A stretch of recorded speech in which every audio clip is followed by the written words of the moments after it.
Assalamualaikum warahmatullahi wabarakatuh. Perkenalkan, nama saya Faiza Ditya Rufaida, absen 9 dari kelas 11 IPS 4. Saya akan menyampaikan mengenai salah satu organisasi modern yang pernah berdiri di Indonesia, yaitu Indispartij.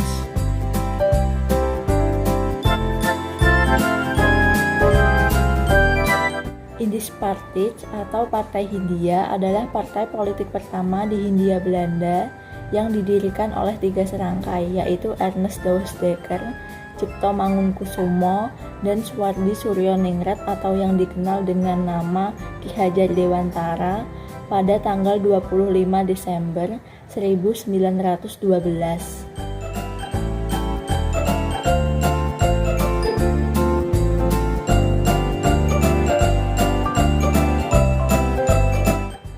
Pergerakan nasional dari Indispartij bersifat politik murni, akan tetapi karena diselingi dengan rasa nasionalisme modern yang tinggi terhadap bangsa Indonesia, sehingga timbullah tujuan dari organisasi ini, yaitu menyatukan seluruh golongan yang ada di Indonesia, baik itu Bumi Putra, Indo-Belanda, Tionghoa maupun Arab dan lainnya.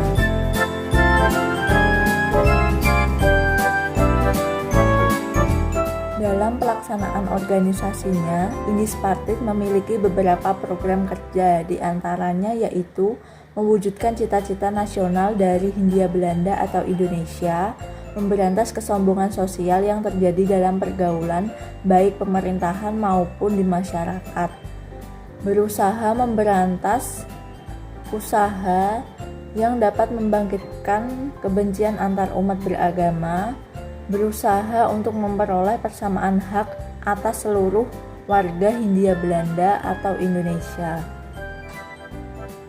Serta dalam hal pengajaran, kegunaannya harus ditujukan untuk kepentingan perekonomian Hindia Belanda atau Indonesia dan memperkuat mereka yang perekonomiannya lemah.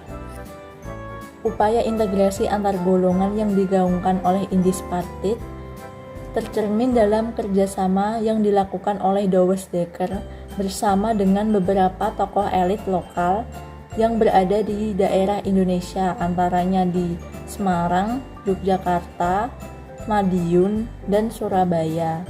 Selain menjalin kerjasama dengan beberapa elit lokal, Indispartij juga menyebarkan gagasan nasionalisme melalui penerbitan surat kabar The Express dan majalah Heritage.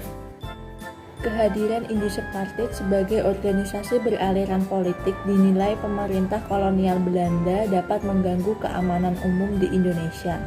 Pada 11 Maret 1913, pemerintah kolonial Belanda secara resmi menyatakan bahwa Indispartij merupakan organisasi terlarang. Perjuangan 3 serangkai tidak berhenti setelah pelarangan aktivitas Indispartij. Ki Hajar Dewantara kembali membuat pemerintah kolonial geram melalui artikel yang dibuatnya yang berjudul Oorsikens Nederlander Was, atau dalam bahasa Indonesianya disebut Andai Aku Seorang Belanda, yang isinya menyindir pemerintahan Belanda yang sedang merayakan kemerdekaannya di Indonesia, dan rakyat Hindia Belanda tidak sepatutnya ikut merayakan kemerdekaan Belanda sebagai negara yang sedang menjajahnya. Pada Agustus 1913, ketiga pimpinan Indispartij dijatuhi hukuman pengasingan oleh pemerintah kolonial Belanda. Mereka diasingkan ke Belanda dan ke beberapa daerah di Indonesia. Kiprah Douwesdekker dalam menentang penjajahan Belanda kembali berlanjut setelah masa pengasingannya selesai. Pada 1918, ia kembali mendirikan sebuah organisasi bernama Insulin yang berganti nama menjadi National Indispartij.